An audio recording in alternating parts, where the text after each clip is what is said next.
When I was a kid, I used to think the world was split cleanly between fair and unfair. That if you worked hard, you earned your place. That if you were kind, it came back around. But nothing, and I mean nothing, prepared me for how wrong I was, until the night my daughter got shoved to the side of a stage by her own aunt. My name's Nate. I'm 39. Single dad, engineer by trade, full-time coffee addict, and, more recently, unofficial event planner for a growing orchestra that my daughter plays violin in. Her name's Lila. She's 15, and I know every parent thinks their kid is special, but Lila, she's the kind of kid who shows up early to help clean up after school events no one else volunteers for. The kind who doesn't talk much in big groups, but makes the shy kid feel like they belong. She's smart, but not obsessed with grades. Kind, but not soft. Quiet, but not weak. I don't say this lightly. Lila's my hero, especially after this past year. My mom, Lila's grandma, had major spinal surgery last fall. It wrecked her mobility. She couldn't walk, cook, bathe herself. Insurance covered some help, but not enough. And I was working overtime at the time to cover rising mortgage payments and hospital bills. That's when Lila stepped up in a way number 15-year-old should have to. She gave up violin club. She gave up her part-time job at the cafe. She'd come straight home after school, make soup, help grandma to the bathroom, take calls from the visiting nurse when I was stuck at work. Never once complained. Never once asked for a reward. Meanwhile, my sister Heather, older than me by 4 years and exactly 4 times louder, was busy bragging about her kids' GPA scores on every social media app she could log into. Don't get me wrong, her twins, Emily and Kate, are smart girls. Always top of their class, captain of every club, teacher's favorites. And Heather's made sure the world knows it. She's the kind of mom who prints out the honor roll to frame it above the fireplace. She's also the kind who believes academic achievement trumps everything, including character. If you're not getting straight A's, in her eyes, you're wasting your time. We've always had tension between us, even growing up. I was the quiet one, the one who liked to build things in the garage and hated the spotlight. Heather was the performer, the praise-hungry golden child who thrived on applause. And now that we're adults, nothing's really changed, except now she uses her kids to chase the spotlight instead of hogging it herself. Still, I tried to keep the peace for the sake of our mom, for the sake of the family. But there's only so many subtle digs you can take before something breaks. It started with something small. It always does. There was a music showcase being planned at the community theater downtown. It's a big deal. One of those local events where all the school orchestras come together for one night. Lila had been practicing for weeks. She even wrote a piece for the strings ensemble. It wasn't some showboaty solo. It was meant to highlight the full section, including kids who didn't usually get much attention. Classic Lila. The program even listed her as a student composer. I could tell how much it meant to her. Not because she said anything, but because she was humming her part under her breath during dinner, and she triple-checked the date on our shared Google Calendar. That's how I knew. The day tickets went live, I logged in the minute they dropped and snagged front row seats. 4 of them. 1 for me, 1 for my mom, who was finally able to sit upright for longer than 30 minutes, and 2 more, just in case. I didn't even know who I'd invite. Maybe one of Lila's friends. Maybe her music teacher. Honestly, I just wanted her to have someone cheering loud in the front row. She deserved that. I didn't tell anyone in the family about the tickets. I didn't think I had to. But then, 2 days before the show, I got a call from Heather. Not a hi, how are you kind of call. A straight to the point, no pleasantries, I'm already irritated kind of call. Hey Nate, I'm just making sure you got tickets for Mom. I did, I said, stirring soup on the stove. Front row. There was a pause. Oh, you got front row? Yeah, I said slowly. Figured Mom would appreciate being close, since her eyesight's not great these days. Another pause. I could practically hear her calculating something. And, did you get any for the rest of the family? I hesitated. Just 4 total. Me, Mom, and 2 extras. What? Well, she said, her voice sharpening. You do realize Emily and Kate are performing too, right? They made principal violin and cello. Front row would mean a lot to them. I blinked. I didn't know that, but congrats to them. That's great. Right, she said quickly. So I assume you're willing to give up those front row seats? I mean, no offense, but Lila's just part of the ensemble. Not even a soloist. I let that sit for a beat. Just long enough to feel the burn behind my eyes. She composed one of the pieces, I said. She's been helping Mom recover for 6 months. I figured she earned it. Heather scoffed. Helping around the house isn't the same as being academically excellent. My girls have maintained perfect grades, Nate. Straight A's. Principal chairs. That's not easy. And you know how much they've sacrificed.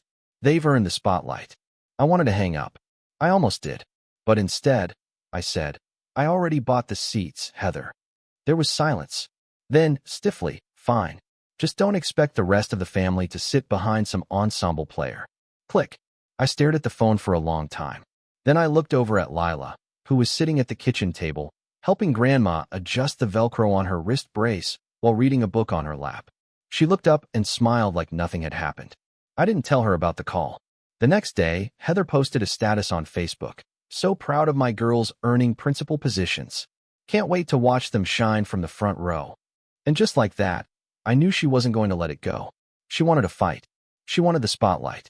And she didn't care who she shoved out of the way to get it. What she didn't know, what none of them knew, was that I wasn't planning to sit down and let it happen this time. Not when it came to Lila. And especially not when I saw what she did the night of the show. But I'll get to that. Because before the spotlight hit, the drama started in the parking lot, and it only got worse from there. I didn't sleep much the night after Heather's call. It wasn't just the conversation. It was everything packed into it. The implication that Lila wasn't good enough, that helping her grandmother wasn't an accomplishment worth recognition, that musical creativity meant less than a report card. I kept thinking about how casually Heather said it, as if it was just obvious. Her kids deserve the front row. Lila, background music. The next morning over breakfast, Lila was her usual quiet self. She had a blanket wrapped around her shoulders and her hair pulled up in a lopsided ponytail. She looked up from her cereal and asked, "Do you think Grandma will be okay sitting that long?" "Yeah," I said. "I talked to her physical therapist. We'll bring one of the portable cushions for her back." Lila nodded, took a bite, and said, "Thanks for getting those seats."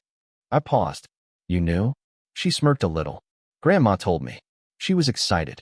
I smiled and reached across the table to ruffle her hair, but she ducked away with a playful glare. That was our rhythm. Quiet appreciation, small gestures. I didn't realize until much later how rare that dynamic was in our family. The morning of the concert, the group chat lit up like a Christmas tree. Heather, 8:02 a.m. Hey fam. Make sure to get there early. Heard the front row is gonna be tight, huh? Cousin Jenny, 8:07 a.m. Looking forward to seeing the girls shine.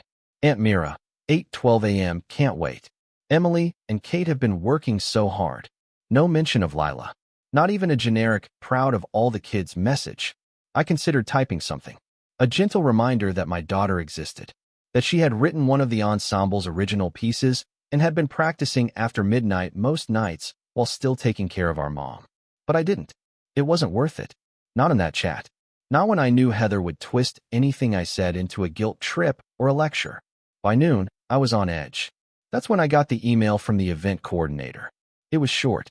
"Hi Nate. Just confirming your front row reservation of 4 seats. Quick note. Another parent has requested to purchase them from you in exchange for 6 general admission seats, plus a small donation to the school's music program. Let me know what you prefer." I stared at the screen. My pulse kicked up. I didn't need to ask who the other parent was. The timing, the phrasing, it was Heather's playbook, always dressed up in something charitable. I responded immediately. "Thanks for reaching out. I'll be keeping the seats. We're very excited to support Lila from the front row. Appreciate you checking in." It took everything in me to not add more. Not to type out what I really thought. I just closed the laptop and walked into the living room, where Lila was tuning her violin and humming under her breath. That night, we dressed up a little. Nothing flashy, just enough to make it feel like something special. I wore the same blazer I wore to Lila's last school ceremony. Lila wore her favorite gray dress, the one with the embroidered vines down the side that made her look way older than 15 in the scariest and most beautiful way possible. When we got to the venue, it was buzzing. Parents clustered near the entrance, camera flashes blinking like fireflies, conversations rising and falling in 100 separate bubbles. I saw Heather before she saw us. She was standing near the lobby entrance with her husband and the twins, wearing a pearl blazer like she was walking a red carpet. Emily and Kate were dressed to match. Hair curled, lips glossed, matching charm bracelets. and I couldn't help but notice the way Heather stood slightly ahead of them, waving at every person who glanced her way like she was the one being honored. We walked past without stopping. Inside, the front row was roped off with gold sashes. I handed the usher our tickets, and he smiled. "Ah, the composer's family," he said. "You're early. Good seats." Lila smiled, but it was small. She looked both proud and nervous. We took our seats. Me, Lila, my mom, and one empty chair. I had texted Lila's music teacher that morning and offered it to her, but she hadn't confirmed. I figured it would go unused. 10 minutes before the show began, Heather arrived. She walked in like she owned the place, marched straight toward the front row, and stopped cold when she saw us already sitting. The look on her face was pure disbelief, like someone had told her the stage was being moved and she didn't get the memo. Heather leaned over the rope and said, just loud enough for us to hear, "Excuse me, you're in our seats." The usher, bless his heart, stepped in before I could respond. "Actually, ma'am, these seats are reserved. The gentleman here booked them weeks ago." Heather blinked. "I know he did. That's the problem." The usher looked confused. "I'm sorry." Heather smiled sweetly at him, but it didn't reach her eyes. "It's just that my daughters are principal violin and cello tonight. It's important they see some familiar faces in the front row. You understand, right?" I stood up. "Back off, Heather," I said quietly. She turned to me, her smile dropping. "Nate, don't be petty. You've made your point. But it's not about you. It's about what's fair. Emily and Kate are very talented." I cut in. "But so is Lila. And she's sitting right here. Maybe instead of trying to shove her out of the spotlight, you could try supporting her." Heather's face hardened. "You've always been jealous of my girls. Admit it." I stared at her. "No. I've just always been tired of pretending that you're not exhausting." That earned a small snort from my mom beside me. Heather turned beet red. Before she could say anything else, the lights dimmed and the MC took the stage. The music began. Lila's ensemble was third on the program. As they walked out, she looked small on stage, but I knew better. I knew how many hours she'd put into this. I knew she'd helped rewrite the cello part to match a new tempo when one of the younger kids couldn't keep up. I knew she'd sat with Grandma during physical therapy, icing her knees while reading sheet music under a dim hallway light.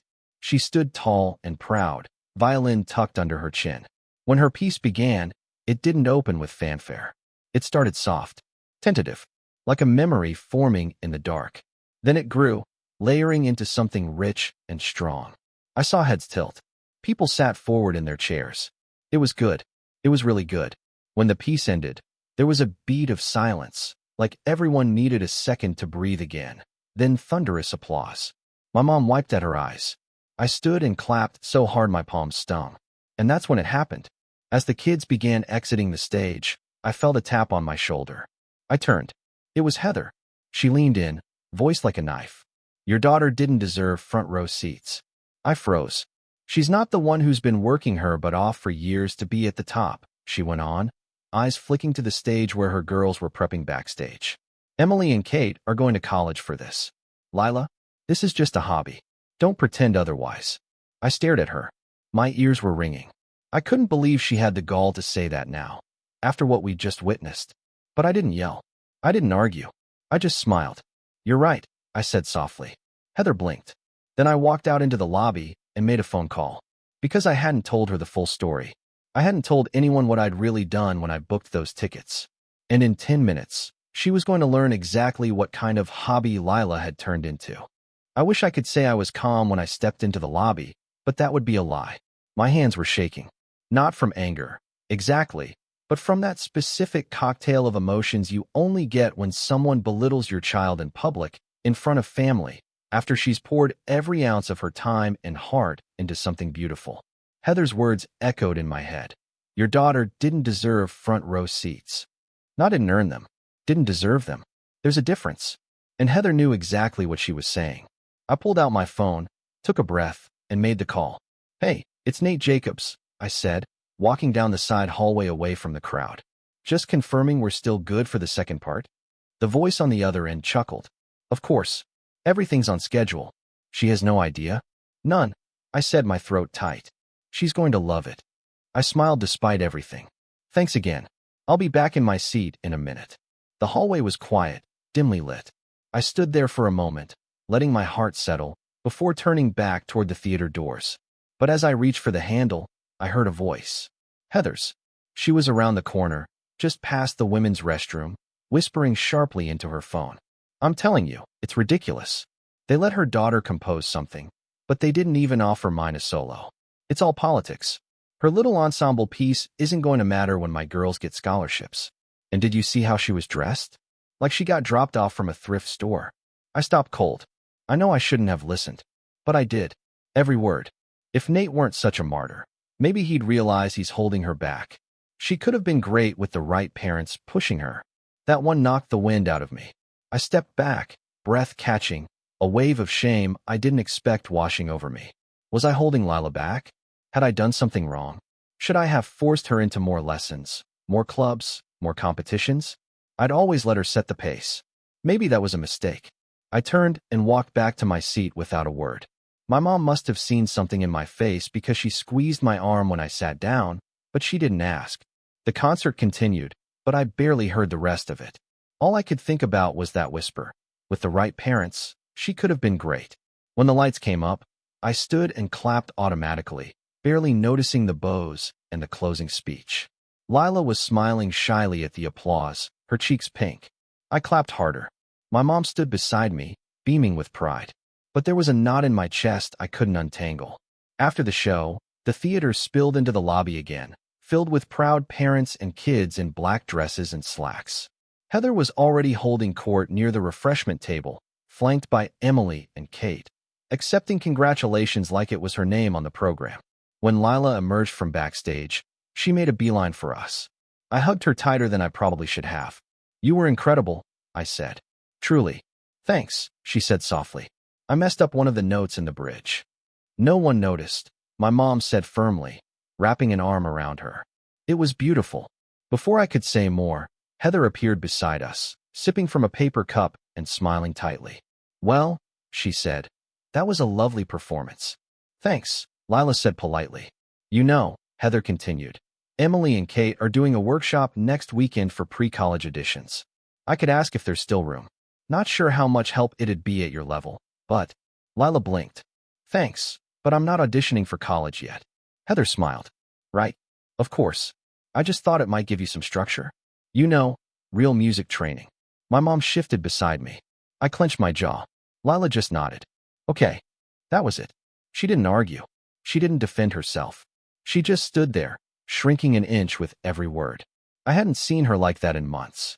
Not since those first few weeks after Grandma's surgery, when she barely slept and cried in the bathroom with the door locked. Not since she gave up her part-time job and tried to study for math tests while timing our mom's meds. And it hit me all over again, how easy it was for Heather to steamroll over people, to make someone feel like they were smaller for not chasing the same shiny prizes her girls did, even when they were already carrying twice the weight. I didn't say anything then. Not yet. But I knew. That was the moment. That was the fall. That was when something shifted inside me, because for the first time, I wasn't just angry at Heather. I was angry at myself. Not for being less ambitious, not for not forcing Lila into programs she didn't want, not for giving her space to breathe, but for not shielding her more. For letting her be exposed to people like Heather without enough armor. For not doing more to make sure she knew exactly how proud I was of the person she was growing into. That was the night I realized I had to stop trying to keep the peace. Because peace with people who belittle your kid isn't peace at all. The next few days passed quietly. Lila didn't bring up Heather's comment. Neither did I. But something was different.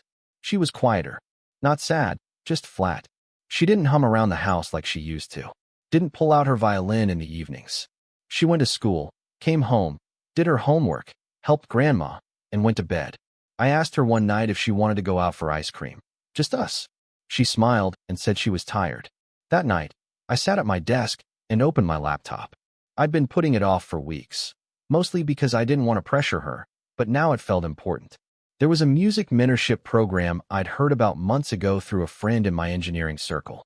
It wasn't flashy. It wasn't about competition or scholarships. It was about composition. Real composition. Pairing young musicians with working professionals, film scorers, game music producers, even Broadway arrangers, to help them develop their own voice. Not to win trophies. To create. I reached out to the contact that night. We exchanged a few emails. I sent over a clip of Lila's performance, the one I'd secretly recorded from my phone. They responded in 2 days. She's got a unique touch. Tell her if she's interested. There's a seat for her in the spring cohort. Fully funded. I almost cried.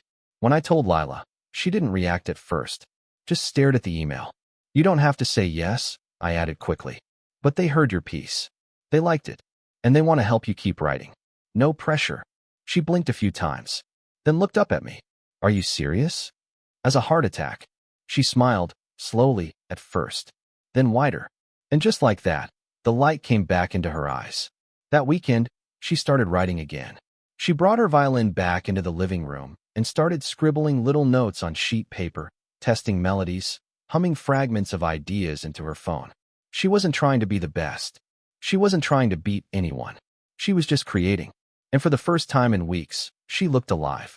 And me? I started rebuilding too. I deleted the family group chat. I blocked Heather from messaging me.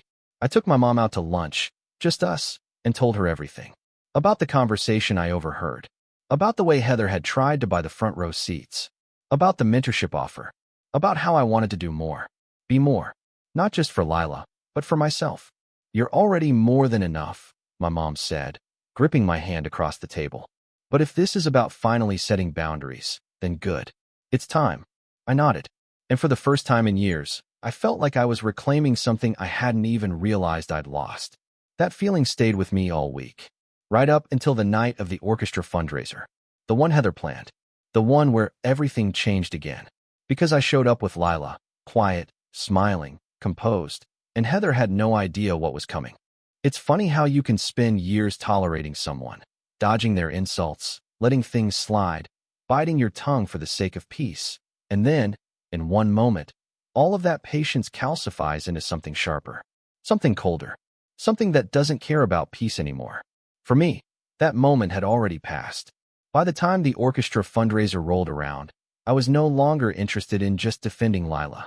I wanted to make a point, not by yelling, not by throwing punches, but by building something so undeniable, so public, that even Heather couldn't pretend it didn't exist. And the best part?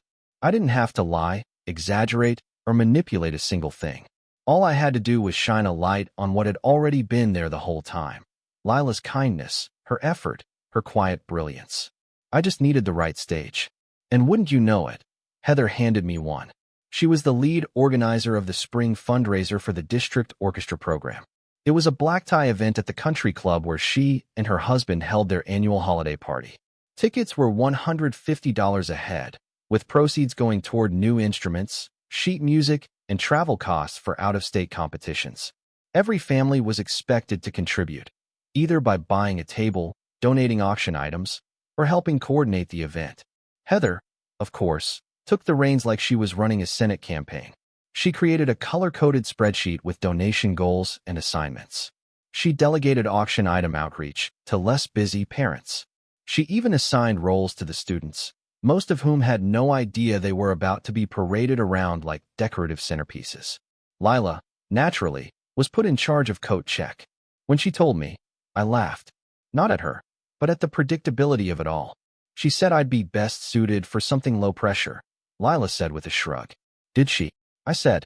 Lila nodded, then went back to her sandwich. But I wasn't laughing later that night when Heather called me out of the blue. Hi, Nate, she said, syrupy sweet. Quick favor to ask. What's up? We had a cancellation for one of the donor performances. Just a 5-minute spotlight. Would you be able to convince Lila to play something? Nothing flashy, just background music. You know, while people arrive. I paused. You want her to perform, but also work coat check. Heather laughed lightly. Well, she can play for 10 minutes, then head to her station. We're on a tight schedule. I could hear the strain in her voice. She didn't want to ask. She didn't even like asking. But someone must have dropped out and left her in a bind. And the fact that she turned to Lila, of all people, must have stung. I smiled. Sure, we'll be there. What I didn't tell her was that Lila wouldn't just be playing a 5-minute background melody. Because while Heather had been busy assigning my daughter to coat check duty, I'd been busy too.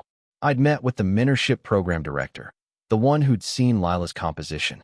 We talked about her work, about her potential, and about a special opportunity they had coming up, a collaborative showcase. Each student would be paired with a working composer to co-create a short piece to be performed live at a professional venue. No competitions, just creation, real performance. With one condition, the student had to submit a full draft of their original work by mid-April. That gave us 3 weeks. So every night, after homework and dinner and helping Grandma, Lila and I worked on it. She wrote the melodies. I offered feedback, only when asked. We played sample recordings. She tested harmonies. She even reached out to a local music teacher she admired and asked for input, which, for her, was a huge deal. And slowly, this piece started forming, haunting and beautiful and full of moments that felt like memory.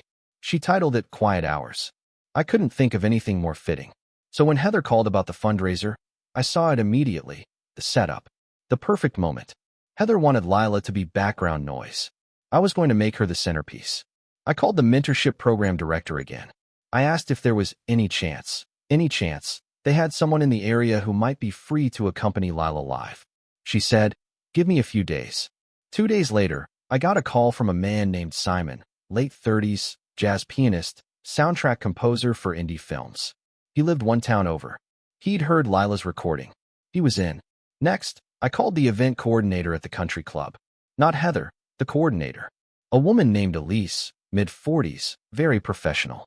I explained that Lila would be performing with a special guest accompanist and needed a small adjustment in timing. Just 10 minutes, uninterrupted, before coat check. Elise was thrilled. That'll be perfect. The mayor's arriving around then. Great timing for something memorable. I didn't bother telling Heather. Let her be surprised. Lila knew, of course. She practiced with Simon twice before the event. She was nervous, but focused. And I kept my promise. I didn't push. I didn't hover. I just helped her polish the shoes she wanted to wear, printed her sheet music in triplicate, and made sure the violin was tuned to perfection. The night of the fundraiser arrived crisp and cold. Lila wore a dark green dress with subtle embroidery at the sleeves. Her hair was half up, half down. She looked elegant, but not showy. Confident, but grounded. I dropped her off at the performer's entrance, where Simon was already waiting. She gave me a small nod before heading inside. Meanwhile, I parked out front and walked through the main entrance, where the lobby was already buzzing. The silent auction tables were set up, and staff were arranging appetizers on polished trays. Heather was near the bar, clipboard in hand, speaking in a tight whisper to a group of parents who looked like they'd been roped into unpaid labor. When she saw me, she did a double take. "You're early," she said, surprised. "Wanted to get a good seat." I replied evenly. She looked confused for a second, then brushed it off. "Well, there's a little change in the program. Lila will play a short welcome piece in about 10 minutes. Just something light before she heads to coat check." I nodded. "Should be great." Heather raised an eyebrow at my calm. She didn't ask more. She was too busy running the room. The main hall was set like a wedding. Round tables, candles, a small stage at the front with a baby grand piano. There was a printed program on each table. I picked one up. Opening performance, Quiet Hours, violin, Lila Jacobs piano, Simon Royce. Right beneath that, welcome speech, Heather Collins. I smiled. The room began to fill. Families arrived in clusters. Parents in suits and cocktail dresses. A few teachers I recognized. The superintendent. The mayor. And sitting at the head table, of course, Heather. At exactly 7 p.m., the lights dimmed. A soft spotlight illuminated the stage. Simon stepped onto the stage first, followed by Lila, who carried her violin like it belonged in her hands. The crowd murmured politely. Then the music began. It didn't start loud. It unfolded slowly, like something forgotten rising to the surface. The piano was subtle, layered underneath Lila's melody like a heartbeat.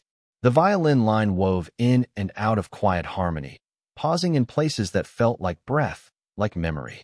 And the room froze. People stopped mid-sip, mid-whisper. The chatter disappeared. Even Heather sat completely still. It was undeniable. This wasn't background music. It wasn't filler. It was a moment. When it ended, there was a long silence. Then applause, real, thunderous applause that filled the room. Some people even stood, not because they were told to, but because they couldn't help it. I didn't look at Heather. I didn't need to. I already knew what her face looked like. But the best part was still to come. Because just as Lila bowed and began to leave the stage, the lights shifted again, and Elise, the coordinator, took the mic. "I'd like to thank Lila Jacobs and Simon Royce for that breathtaking performance," she said. "And on behalf of the district, I'm proud to announce that Lila has been accepted into the Young Composers Mentorship Program for spring 2026. She'll be working directly with professional musicians to continue developing her original work. Let's give her another round of applause." The room erupted. Lila froze mid-step. I saw her eyes widen. She looked toward me in the back. I smiled and nodded. And in that moment, everything shifted. Not just the room, not just the fundraiser, the entire dynamic. Heather had built the stage, but Lila owned it now. The applause hadn't even died down before the whispers began. By the time Lila stepped off the stage, the tide had shifted completely. The fundraiser had only just started, and already the star of the night had been decided. And it wasn't Heather, or her high-achieving twins, or the polished auction baskets she'd spent a month micromanaging. It was my daughter, not because she shouted the loudest, not because she had the highest GPA or the fanciest resume, but because her music moved people, quietly, fully, without begging for attention, and everyone in the room felt it. Heather, for once, had nothing to say. She approached Lila briefly near the back, offering a polite, brittle smile that barely masked the heat in her cheeks. I was a few steps behind and caught just enough of the exchange. "That was unexpected," she said, clutching her wine glass like it might leap from her hand. "Thank you," Lila said simply. Heather glanced over Lila's shoulder toward the head table, where a cluster of parents were now pointing and whispering. Not about her twins, but about Lila. A few looked up her name in the printed program, one already taking a photo of the composer line with her phone. Heather tried to recover. "Well, coat check's still a bit short-handed. If you're done performing, I'm sure they could use you." Lila paused. Then, calmly, she said, "I'm actually going to stay with the musicians. Simon said I could shadow him during the second set." Heather's jaw tightened, but she didn't argue. She couldn't, not with people watching. And they were watching. Because what she didn't realize yet, what none of them did, was that the showcase performance hadn't just upstaged her carefully orchestrated agenda. It had rewritten the program entirely. The rest of the evening moved in a blur. People kept approaching me. Strangers, teachers, district reps. Even the mayor's wife came over to say how deeply affecting the piece was. I heard words like precocious, original voice, and natural composer float through the air like praise balloons. But I wasn't smiling for them.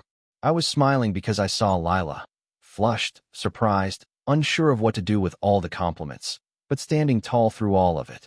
She was finding her footing not by performing, but by being recognized for the right things, not just talent, but effort, heart, vision. The best part? She didn't let it change her.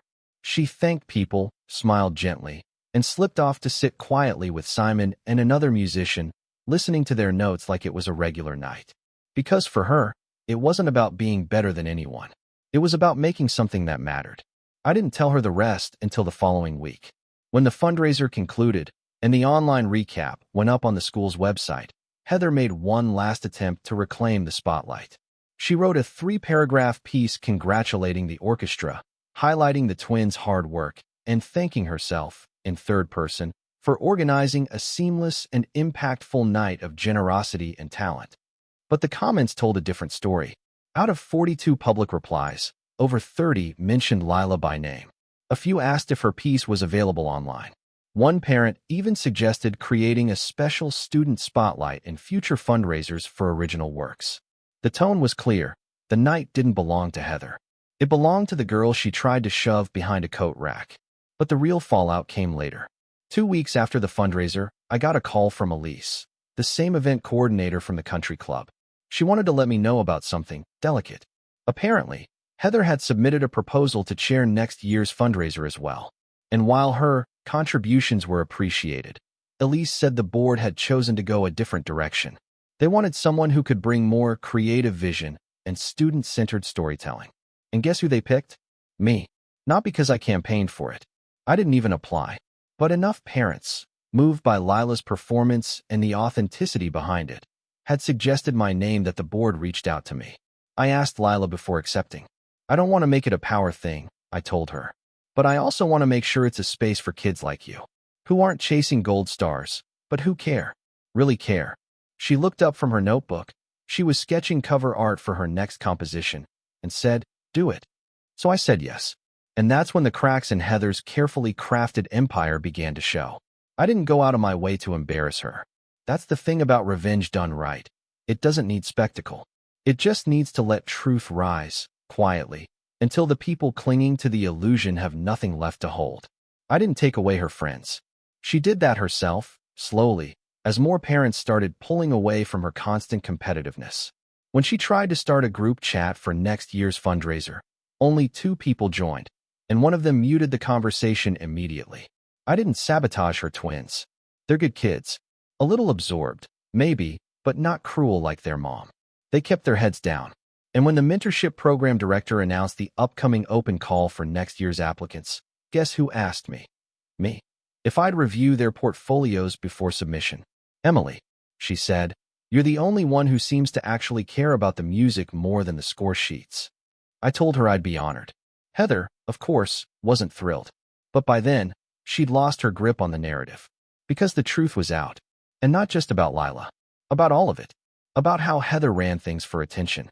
How she played the long game of social dominance, dressed up as community service. How she couldn't stand it when someone else earned praise without asking for it. And perhaps most damning of all, people noticed how unshaken Lila was by the noise. How she didn't chase praise. How she just did the work. How she let her music speak without apology. The contrast was too sharp to ignore. Months passed. Lila's mentorship program began in earnest. She traveled every other weekend to work with a composer who specialized in scoring documentaries. She started keeping a journal, not about feelings, but about sounds. She wrote things like, "The way rain hits concrete equals cello," and "Grandma's cane equals sharp staccato footnote." I framed one of her early drafts. It hangs in my home office now, next to a quiet little plaque from the fundraiser board thanking me for creating space for quiet brilliance. As for Heather, well, we don't talk much anymore. It's not dramatic. There was no screaming match, no blowout, just silence. A silence she created when she realized she couldn't control the room anymore. She still sends the occasional mass text around holidays. I respond when I have to. Polite, distant. And she stopped bringing up the front row. Stopped bringing up earning things. Stopped pretending that power comes from pushing others down. Because somewhere deep down, she knows what everyone else saw that night. You can't bury light forever. Especially not the kind that doesn't beg to be seen. The kind that simply shines. And for the first time in years, I'm no longer standing behind anyone. I'm standing next to someone. My daughter. My hero. Final line. She didn't just earn the spotlight. She rewrote the stage.